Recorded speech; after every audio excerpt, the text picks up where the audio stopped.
లేవే అని చెప్పాను. ఒకవేళ నీవు నమ్మకస్తురాలివై దేవుని ముందు నిగ్గు తేలితే కలిగే బహుమానాలు కూడా 4 ముక్కలు చెప్పి ముగిస్తా. ఒకవేళ నువ్వు నమ్మకత్వాన్ని కాపాడుకొని నిలబడ్డావనుకో, నమ్మకత్వాన్ని కాపాడుకొని నిజాయితీగా దేవునికి ఎన్ని ప్రతికూలతలు వచ్చినా వదిలిపెట్టకుండా నమ్మకత్వానికి నిలబడ్డావనుకో, ఏ ఏ విషయాలలో నీకు పరీక్షలు ఎదురైనాయో ఆ విషయాలన్నిట నువ్వు ఊహించనంత ఆశీర్వాదాన్ని పొందుకుంటావు.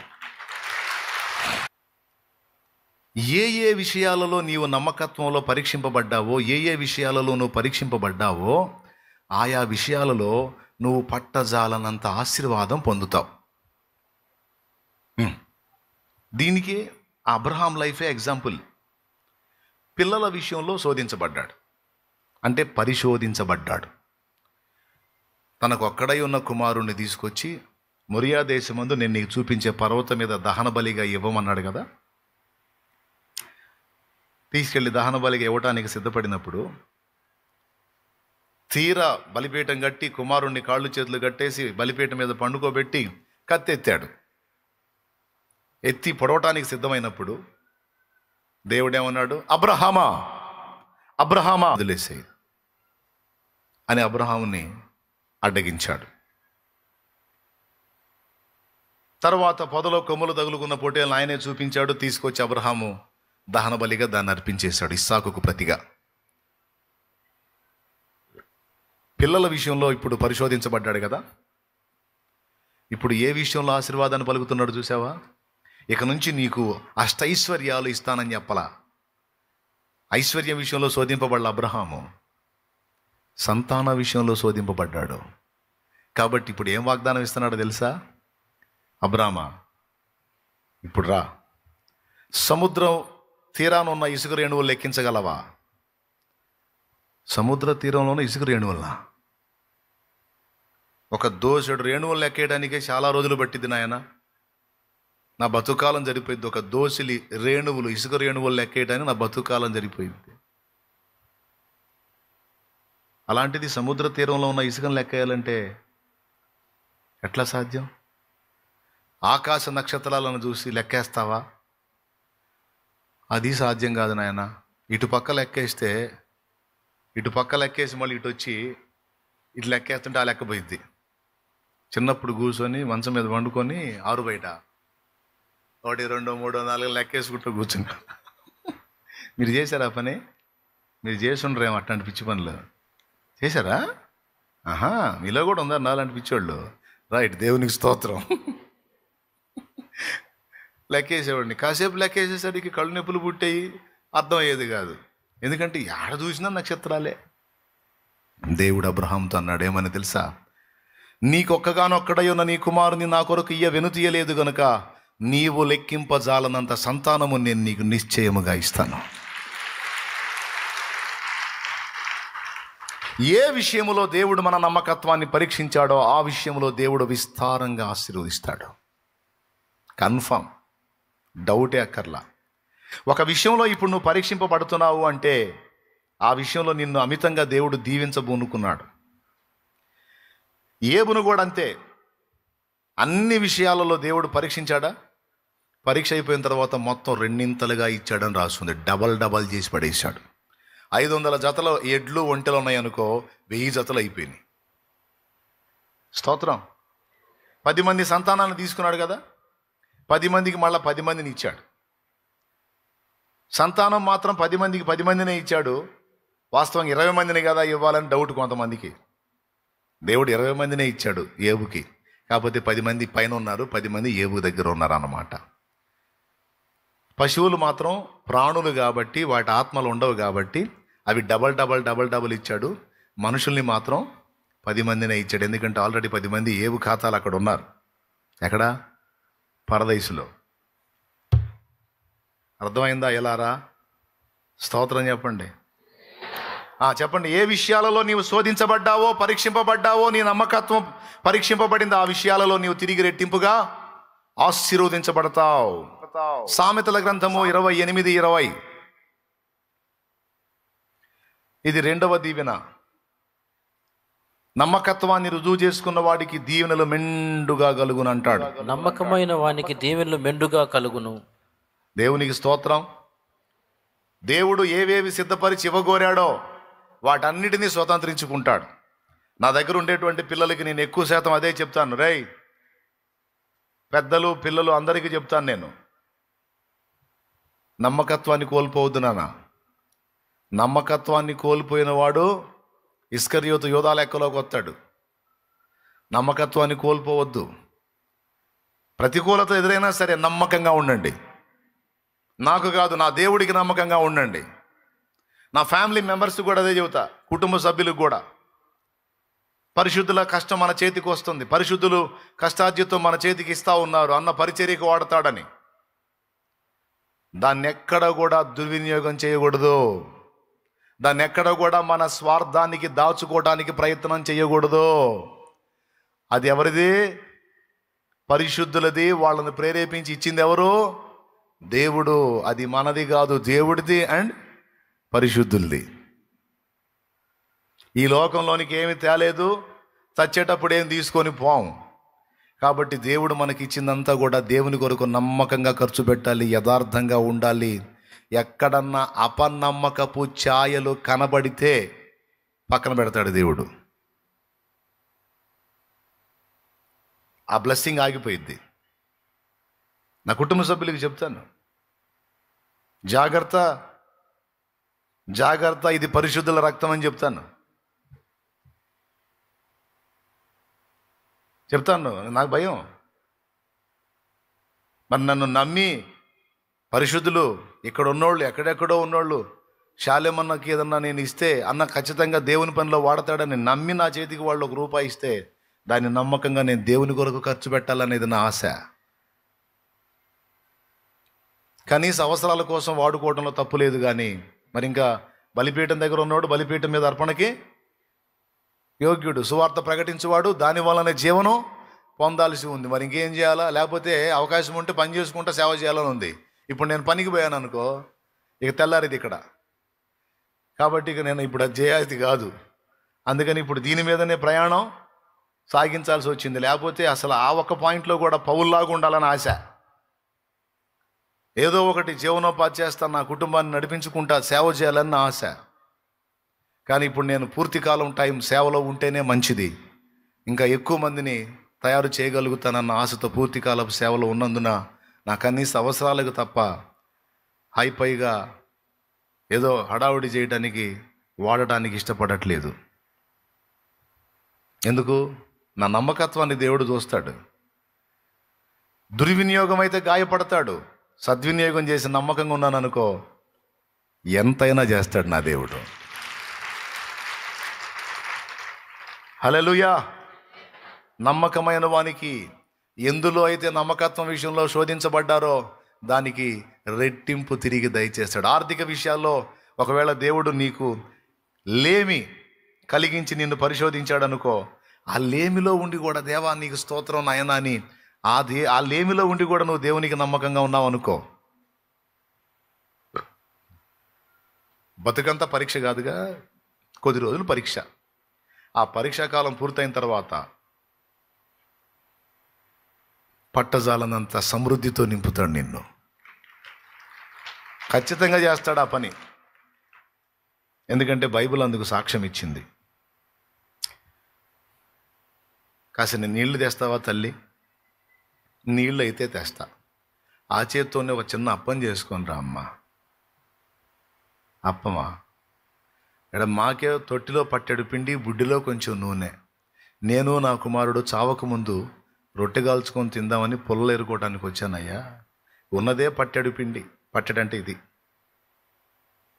పట్టెడు పిండి. ఎన్ని రొట్టెలు అయింది? ఆ పట్టెడు పిండిని వండుకుందామని రొట్టె కాల్చుకుందామని వచ్చాను. ఈయనంటాడు, అందులోనే నా కోసం ఒక చిన్న దేశరా అంటాడు. ఇది ఎట్టుందంటే అడుక్కునే వాళ్ళ దగ్గర గీక్కునేటట్టుందన్నమాట వ్యవహారం. కానీ ఏలియా అంటాడు, ఆ పట్టెడు పిండిలోనే నా కొరకు ఒక చిన్న అప్పం చేసుకొని రా. నీకున్న పట్టెడులోనే కొంచెం, ఆ కొంచెంలోనే నమ్మకంగా ఉండు దేవునికి. కొంతమంది చాలా ఆర్థిక ఇబ్బంది ఉంది కనుక నేను ఇప్పుడు 10వ భాగం లేకపోతే దేవునికి ఇవ్వాలనుకున్న అర్పణ నేను ఇవ్వను, ఇది ఖర్చు చేస్తాను అనుకుంటారు. మీ అవసరాలు మీ బాధలు నాకు సంబంధం లేదు, మళ్ళీ డబ్బుల కోసం చాలామంది చెబుతున్నాడు అనుకుంటారు. ఎందుకు వచ్చిన గొడవ?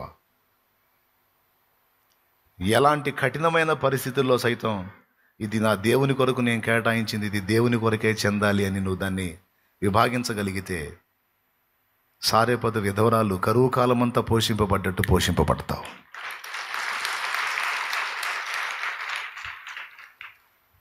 కొన్నిసార్లు సమృద్ధి ఇచ్చి చూస్తాడు, కొన్నిసార్లు కఠినమైన లేమిని అనుమతించి అందులో నువ్వు ఎంత నమ్మకంగా ఉంటావో చూస్తాడు.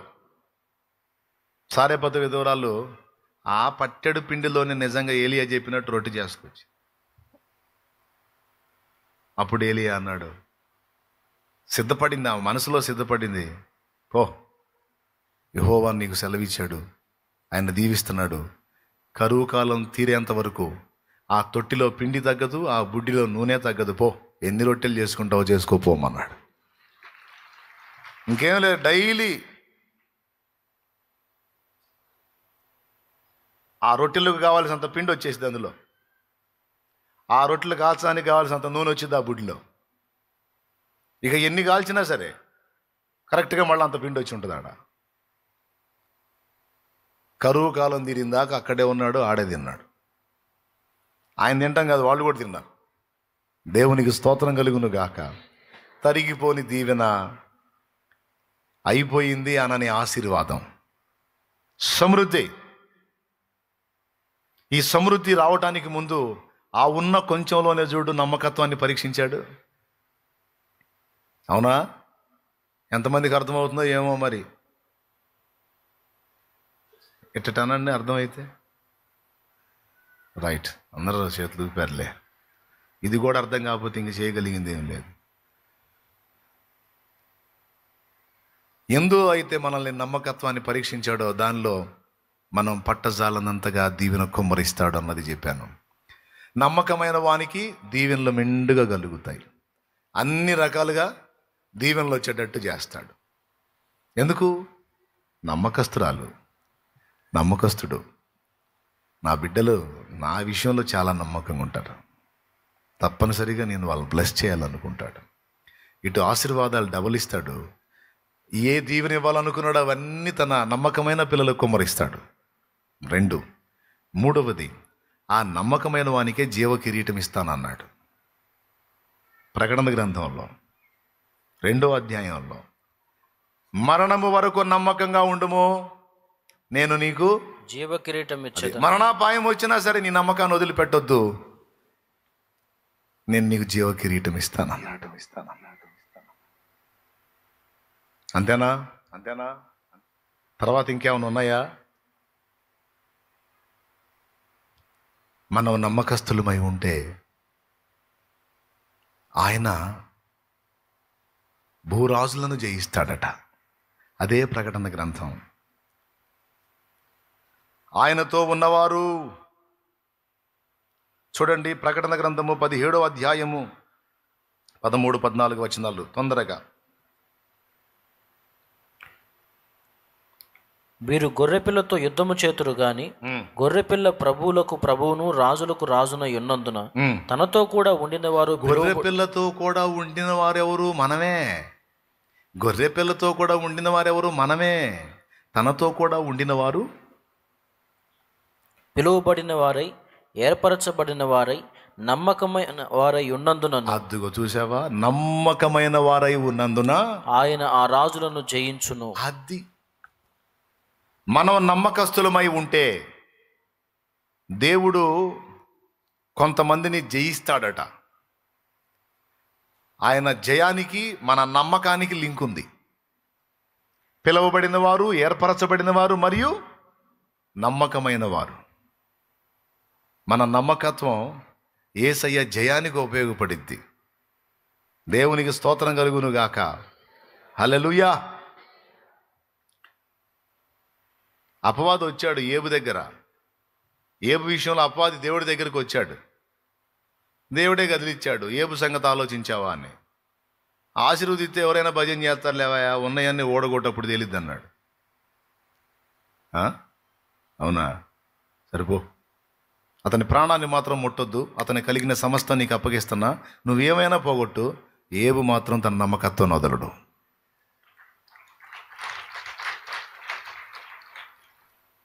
భార్య అదే అంది, ఇంకనూ నీ నమ్మిక వదలవా, నీ యథార్థత వదలకుందువా. చూడండి, ఇంకనూ నీ యథార్థత వదలకుందువా. ఏబు గ్రంథము, యథార్థతను వదలకయుందువా. యథార్థత అండ్ నమ్మకత్వం కూడా. ఇంకనూ నీ యథార్థతను వదలకయుందువా. దేవుని దూషించి మరణము కమ్మనెను. చాలు. చూడండి,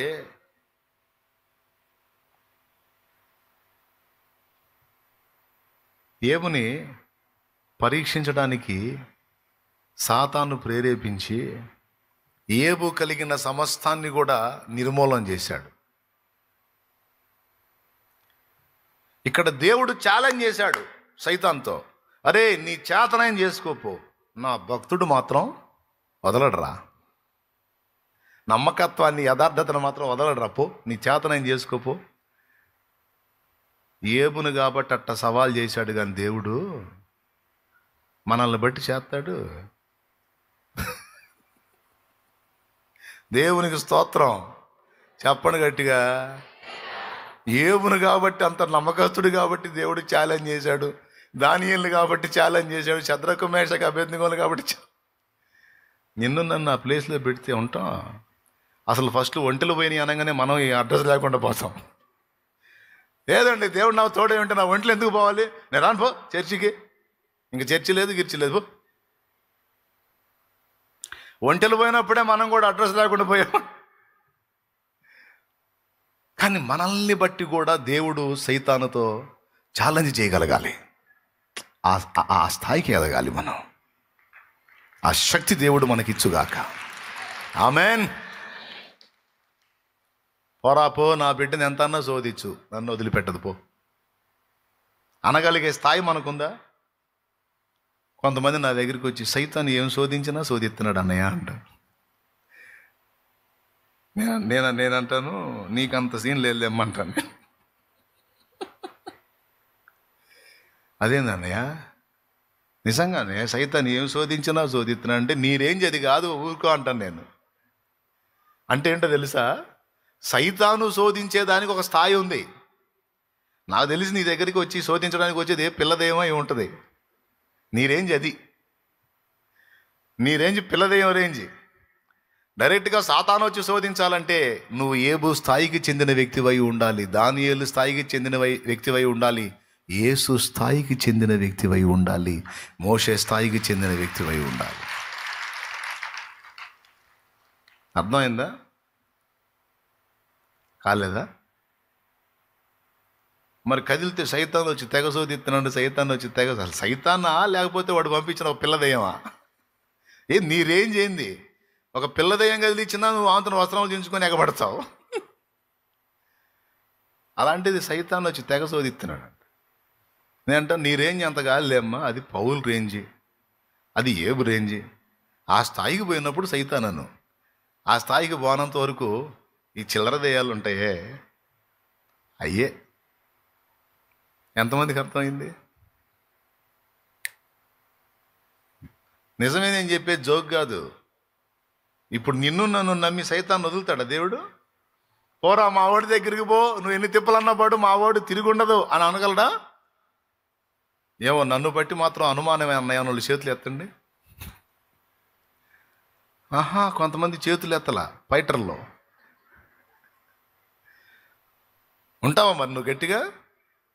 రమ్మనన్నయ్య వాడిని, రమ్మను, వాడి ఎన్ని తిప్పలు పెట్టినా ఆల్రెడీ పడతానే ఉన్నాను, ఇంకా పెడితే ఇంకా కొన్ని బాధలు పెడతాడు, వదిలిపెట్టే ప్రసక్తే లేదు, రమ్మను శోధించుకోమని యేసు రక్తమే చేయవు. కొంతమంది పాప యథార్థంగా చేయెత్తారు, మనకు అంత సీన్ లేదన్నయ్య. ఎట్లా లేకపోతే రావాలి లైన్లోకి, ఎదగొద్దు, పోరాటానికి సిద్ధపడద్దు, నమ్మకత్వంలో గెలవద్దు. మనం నమ్మకస్తులమై ఉంటే దేవుడు సైతాన్ని కూడా సిగ్గుపరుస్తాడు. సిగ్గుపోయింది ఏబు దగ్గర. ఎవరు సిగ్గుపోయింది? దేవుని సిగ్గుపోయిందా? ఏబు సిగ్గుపోయిందా? లేకపోతే సాతాను సిగ్గుపోయిందా? నేను చెప్పనా, సైతానుగాడు అందరికీ సోదకుడైతే ఏబు సైతానికే సోదకుడయ్యాడు. ఇతను ఎవర్రా, అన్ని పోగొట్టినా సరే యెహోవా స్తోత్రం అంటాడు. ఏం మనిషిరా, చండాలంగా తిట్టకుండా దూషించు దూషించు, ఒక్కసారి అన్నరా, ఒక్క మాటన తిట్టురా. యెహోవా ఇచ్చాను, యెహోవా తీసుకొని యెహోవాకే స్తోత్రం. సిగ్గు బాయే. మళ్ళీ వచ్చాడు. ఏదిరా, ఏమైంది, తిట్టాడా నన్ను అంటే? ఇప్పటిదాకా ఒంటెలు, ఎడ్లు, పొలాలు, దాసదాసి జనాంగం, పిల్లలు పోయారు కాబట్టి ఏం అనలేదులే. తన సొంత శరీరానికి రోగం పెడితే ఎవడైనా తిడతాడు. సరే పోరా, పెట్టుకోపో, ఏబుకు రోగం జబ్బు పెట్టుకోపో, పోరా, ఏబు ప్రాణాన్ని మాత్రం తీయొద్దు, అతన్ని శరీరాన్ని ఏం చేసుకుంటావు చేసుకోపోమన్నాడు. ఎన్ని రకాల రోగాలు లేవండి, వాడు పెట్టలేడు. దరిద్రుడు కాకపోతే దరిద్రుడు, సైతానుడు. ఎన్ని రకాల రోగాలు లేవు. పాపం ఏబుకు ఒక సిగ్గుమాలిన రోగం పెట్టాడు, ఒళ్ళంతా జిల్లా, ఇంకేం లేదు, టంటమే. అలాంటి జబ్బులో ఉన్న వ్యక్తికి అసలు ప్రశాంతత ఉండదు, ప్లస్ అవమానకరం. రోగాలు చాలా ఉన్నాయి, ఈ రకమైన రోగమే నాకు ఎందుకు రావాలి, ఛీ దేవుడు ఎందుకు ఇట్ట అంటే చాలు, దేవుడు ఓడిపోతాడు, సైతాన్ని గెలుస్తాడు. అనలా ఏబు, అనలా. ఇంతవరకు నాకు ఆరోగ్యం ఇచ్చింది యెహోవా, దాన్ని తీసేసింది కూడా యెహోవా, యెహోవాకే స్తోత్రం. ఒళ్ళంతా చెడిపోయినా సరే ఆయనకే మహిమ. ఇప్పుడు ఎవరు గెలిచారు? ఛాలెంజ్ చేసింది ఎవరో? దేవుడు. గెలిచింది ఎవరో? గెలిపించింది ఎవరో? చెప్పు, గెలిపించింది ఎవరో? అంటే మనం కూడా దేవుణ్ణి గెలిపించవచ్చా? సహజంగా మనం అడుక్కుంటుంటాం, వాళ్ళు నన్ను గెలిపించు నాయనా, నన్ను గెలిపించు నాయనా, నన్ను గెలిపించు నాయనా. దేవుడు అంటాడు, నీ బతుకంతా నిన్నే గెలిపిస్తున్నాను, మరి నువ్వు నన్ను గెలిపించేది ఎప్పుడు అంటాడు. మరి ఏంది, గెలిపిస్తారా ఓడిస్తారా? ఏమండి, లైవ్లో ఉన్న వాళ్ళు చెప్పండి, గెలిపిస్తారా ఓడిస్తారా? ఏమో, ఇప్పటికి ఓడిచ్చారో గెలిపించారో మరి చూడాలా. గెలిపించాలి దేవుణ్ణే, మహిమపరచాలి దేవుణ్ణే. హల్లెలూయా. యేసయ్య దగ్గరికి వచ్చాడు, ఒక్కసారి నా కాలు మొక్కు, ఈ లోక రాజ్యం వాటి మహిమంతా నీకు ఇస్తాను అన్నాడు.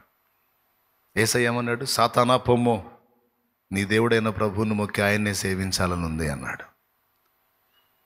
ఎవరిని గెలిపించాడు? తండ్రిని గెలిపించాడు. ఎవరిని గెలిపించాడు? దేవుణ్ణి గెలిపించాడు. షద్రకు, మేషకు, అబేద్నెగోలు ఎవరిని గెలిపించారు? తీసుకెళ్ళి అగ్నిగుండంలో వేశారు. వేస్తే ఏం జరిగింది? దేవుడే దిగొచ్చాడు. అప్పుడు నెబుకద్నెజరు అంటాడు, షద్రకు, మేషకు, అబేద్నెగో అను వారలారా, జీవము గల దేవుని సేవకులారా, రండి నాయన, బయటికి రండి. నేను అనుకుంటా ఒక నవ్వు పుట్టించే మాట. వాళ్ళు ముగ్గురు లోపలే ఉండి, రాజుగారు రండి, మీరు లోపల కనాల్సింది. అప్పుడు ఏమయ్యేదో రాజు బతుకు. రాజుగారు ఏం కాదు రండి, బ్రహ్మాండంగా ఉంది ఏడా, నాకు బతుకు మీద ఆశ ఉంది నాయన, నేను షద్రకు, మేషకు, అబేద్నెగో అను వారలారా, జీవము గల దేవుని సేవకులారా, బయటికి రండి అని పిలిచాడు. ఎందుకంటే ఈ లోపల పోలేడు, పోతే అవుట్. బబులోను దేశమందున ద్రోహత్వమా నమ్మకత్వమా? ద్రోహులై ఉంటే మన ప్రాణం మనమే తీసుకోవాల్సిన గతి పట్టింది. అందుకే ద్రోహం తలపెట్టొద్దు, ద్రోహులై ఉండవద్దు. మనం నమ్మకత్వాన్ని కనపరచవలసిన వారందరికీ నమ్మకత్వాన్ని కనపరుద్దాం. నెంబర్ 1, సృష్టికర్త అయిన దేవునికి నమ్మకంగా ఉందాం. ఆత్మీయ నాయకునికి నమ్మకంగా ఉందాం. జన్మనిచ్చిన తల్లిదండ్రులకు నమ్మకంగా సేవ చేద్దాం. అంతేకాదు, కట్టుకున్న భాగస్వాములకు నమ్మకంగా ఉంటాం. భర్త భార్యకు, భార్య భర్తకు. పిల్లలారా, తల్లిదండ్రులకు నమ్మకంగా ఉండటానికి సాధన చేయండి, ఆశీర్వదించబడతారు.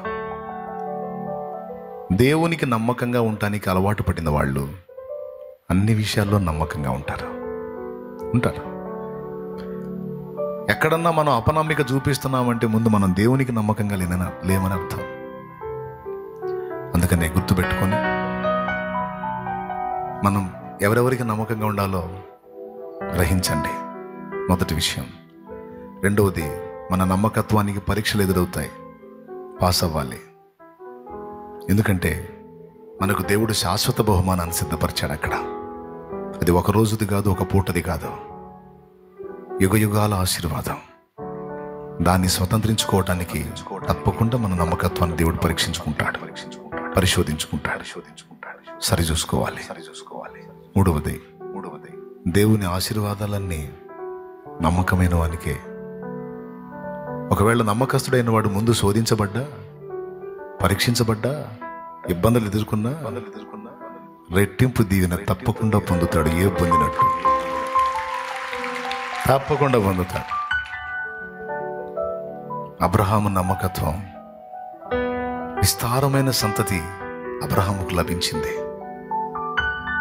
ఈరోజు భూమి మీద ఉన్న ప్రజల్లో అటు శరీరపరంగా చూస్తే యూదులు అండ్ ముస్లింలు అబ్రహాం సంతతి, ఇటు ఆత్మీయంగా చూస్తే క్రైస్తవులందరూ విశ్వాసాన్ని బట్టి అబ్రహాం సంతతి. చూడండి, దేవుడు వాగ్దానం నెరవేరిందా లేదా? అంత నమ్మకస్తుడు దేవుడు. త్యాగాన్ని పరీక్షించడమే కాదు, సమృద్ధి కూడా ఇస్తాడు. నాకున్న పట్టెడన్నో నలుగురికి పెడతాడా వీడని నన్ను గమనించాడు. అమ్మో, నా దేవుడు నన్ను గమనిస్తూ ఉంటాడు, పరీక్షిస్తూ ఉంటాడు. ముందు దేవుణ్ణి బట్టి, తర్వాత సాటి మనిషి మీద ఉన్న ప్రేమను బట్టి. సరే, దేవుడు ఇచ్చినా ఇవ్వకపోయినా ముందు మనిషి మీద ఉన్న మమతను బట్టి నాకున్న దానిలో తోడ్పాటు అందిద్దామని ఇచ్చిన ఆ కొద్దిపాటి ప్రేమ, చూపిన ఆ కొద్దిపాటి ప్రేమతో విస్తారమైన కృప చూపాడు దేవుడు నాకు. హల్లెలూయా. పొందలేదంటే అబద్ధీకులం అవుతాం. దేవుడు కార్యం చేశాడు గనుక మీ అందరికీ చెప్తున్నాను, పరీక్షలో ఉన్నారా, ప్రతికూలతలో ఉన్నారా, ఇబ్బంది కొలిమిలో కాలుతున్నారా, భయపడద్దు. నీ నమ్మకత్వాన్ని, నీ విశ్వాస్యతను దేవుడు పరీక్షిస్తుండొచ్చు. నీ విశ్వాసానికి అగ్ని పరీక్ష ఎదురై ఉండొచ్చు. తట్టుకో, దేవుణ్ణే మయంపరచు, దేవుణ్ణే సన్నతించు. తప్పనిసరిగా రాబోతున్న రోజుల్లో దేవుని కార్యాన్ని భూమి మీద చూస్తాం, నిత్య బహుమానాన్ని కూడా పొందుతాం. ఇంకా చాలా దీవెనలు ఉన్నాయి ఆ నమ్మకస్తులకి, ఇంకా చాలా ఉన్నాయి. అవన్నీ చెప్పడానికి ఇప్పుడు టైం సరిపోదు. ఒక 4 చూపించాను కనుక ఇక మనం ముగింపులోకి వెళదాం. దైవజనుడు ప్రార్థిస్తాడు. అందరం తలలు వంచి కళ్ళు మూద్దాం. స్తోత్రం, స్తోత్రం, స్తోత్రం, స్తోత్రం. సర్వాధికారి అయిన తండ్రి, సర్వోన్నతుడు అయిన ప్రభువ, ఈ ఉదయకాలపు ఆరాధనలో నీ దాసును నిలవబెట్టుకొని మీరు మాతో మాట్లాడిన శ్రేష్టమైన సంగతులన్నింటిని బట్టి కృతజ్ఞతలయ్యా. ఎన్నోసార్లు నమ్మకత్వం విషయంలో దేవా నీకు అపనమ్మకస్తులుగా మేము తేలాం. అయినప్పటికీ నీవు నమ్మదగిన దేవునిగా మా కొరకు ఉండి ఎన్నో కార్యాలు మా కొరకు చేసినందుకు స్తోత్రాలు. ఎవరెవరికి నమ్మకంగా ఉండాలో మీరు మాట్లాడినందుకు స్తోత్రాలు ప్రభువా. ఇదిగో ఈ మాటలు విన్న బిడ్డల్లో మేము ఏ స్థలాల్లో ఎక్కడెక్కడ పనిచేస్తూ ఉన్నామో అన్ని విషయాల్లో నీకు అందరికీ నమ్మకముగా ఉందుముగాక ప్రభువా. ఆయా